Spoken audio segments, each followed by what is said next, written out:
Eiropas čempione, pasaules vicečempione, lieliska sieva un māte Dzidra Karamiševa.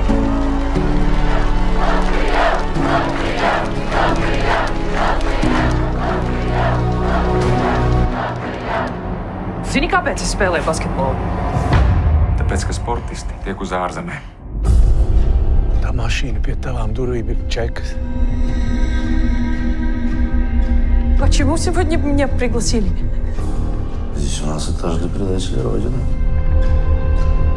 Tu man apsoli, ka tu pametīsi šo trako valsti. Mums ir jāpasteidzas Rīgu pārdevēt par Gagārinu. Kāpēc tu tik ļoti gribi tikt uz Franciju? Redzēt Parīzi un nomirt. Viss ir sīk aprakstīts kā aizbēg. Сбежать хотела. Нет. Uz Parīzi! Čīstos aiziet!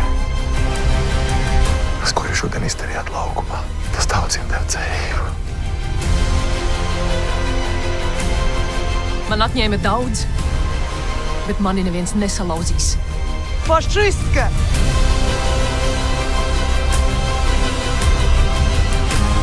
Ir tādi, kas šķiet dzirkstels un tādi, kam jātur salmi sausi. Jā!